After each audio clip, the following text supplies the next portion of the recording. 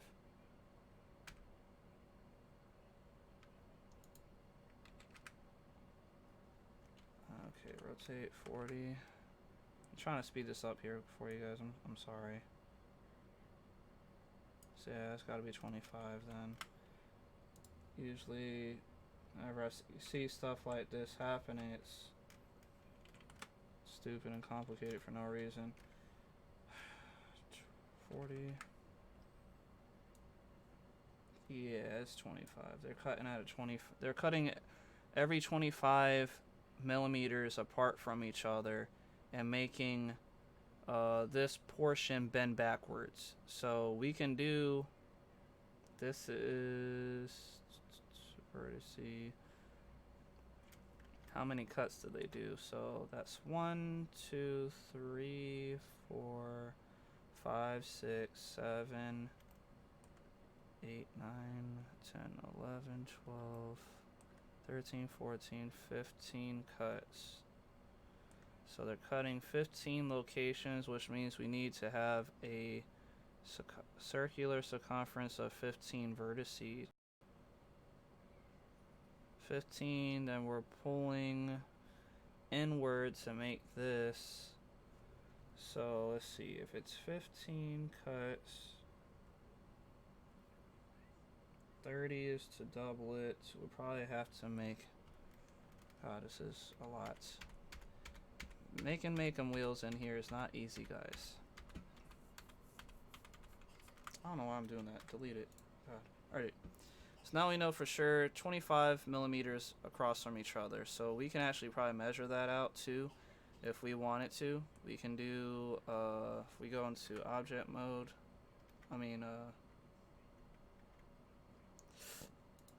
we gotta go in edit mode, and go to here, grab this, and if we go to display, now I have this, I don't know if you guys have it, but I recommend you getting it. It's called Measure It.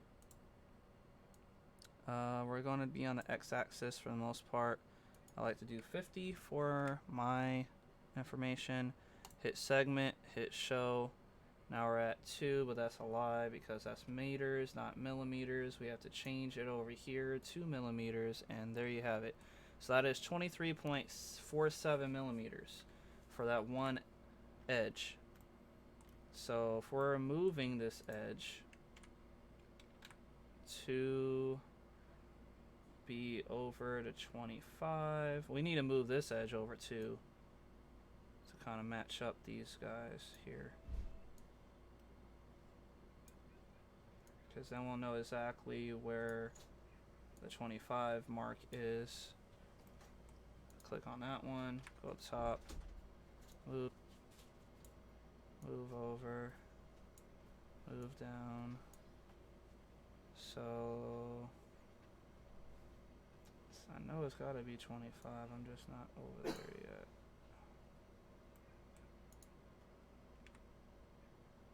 Move over, or maybe it is 20 and maybe I'm just not looking at it. But see, they're cutting, I'm cutting at a different length because they're not doing it the way I'm doing it. They cut something smaller, we scaled the picture up, there's no telling what size that really is. So, but if we do, let's say 28, let's just say we cut it at 28.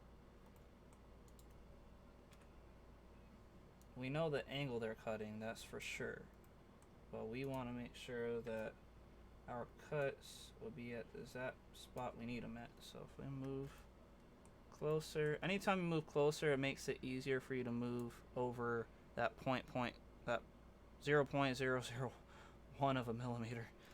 But so that's 28, right? So it looks like we just have to cut 28 for each edge. So if we want to move 28 for each one of them, we can do that.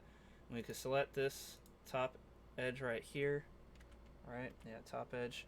And if we want to segment that one, we can. We can move this. Now it's going to start speeding up because now I kind of understand what's going on here. It was my fault because I didn't think about where they're cutting at. So yeah, that's definitely my bad, guys. So we're gonna be right there. Move it over a little bit to match this one. Remember, we need to be about here. Kind of lining that up a little bit. Grab this guy, move this one over to right about here. So we're at 15, but that's not the cut. It's from this one. Basically like another 15, so that should be 30, almost, 28 roughly.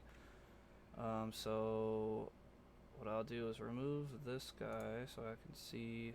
I wonder if I can do both. No, I would only do one edge at a time. So what we'll have to do is hit this vertex here and this vertex over there. Hit segment. See, 28 point, whatever 2. So we're basically cutting at 28s here. That's right. So we're basically cutting at 28. So we can do, how much is 28 with this? 28 divided by how many cuts? Or I don't know how this would go. But I do have an idea how I can fix all this. This thing just got way overly complicated for no reason, because I just keep thinking that I have to make this, but I don't. This is what happens when you cut it out and then bend it backwards. So we don't need to do that. I need to just cut out what I need and then I can bend it. So we just need to make a circle that matches these points. Now that I know that, 28 will work. I can delete these, don't need those. Now let's move each one to 28. Well, I don't know how I'm gonna do that first. Let's just, I mean, I could just make a 28 block and then rotate it 40 degrees and keep that same rotation. That probably would help with the measurements. So let's just do cube, scale.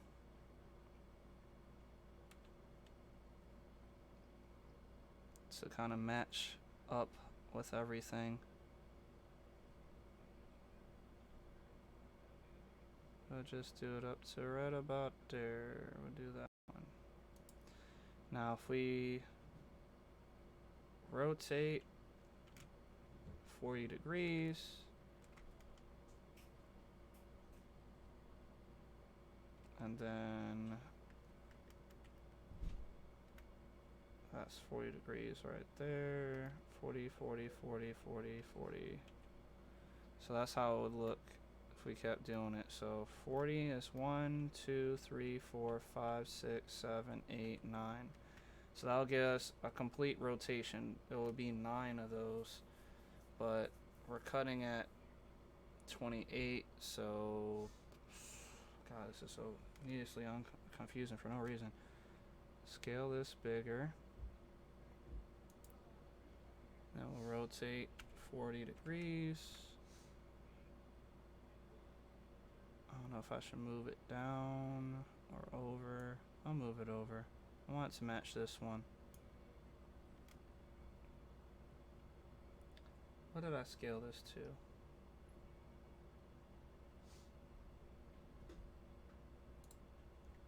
Let's just control copy that and add another cube.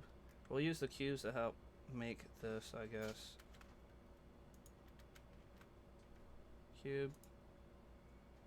And if we put in paste, paste, paste, and then we'll rotate another 40 degrees and then redo that rotation.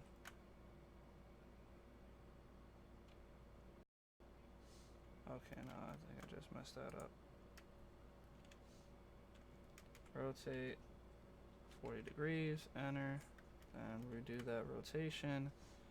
And that actually should have matched up with the next block, but it isn't. You see that? So it's not 40 degrees for each one.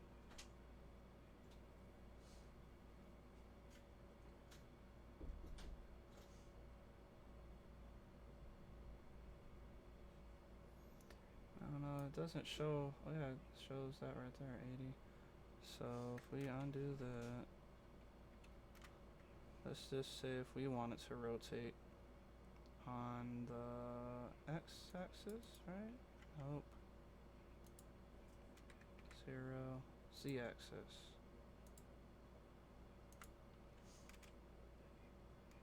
Yeah, that's right, z-axis is negatives. Okay. So I'll move it over a little bit so we can match this up.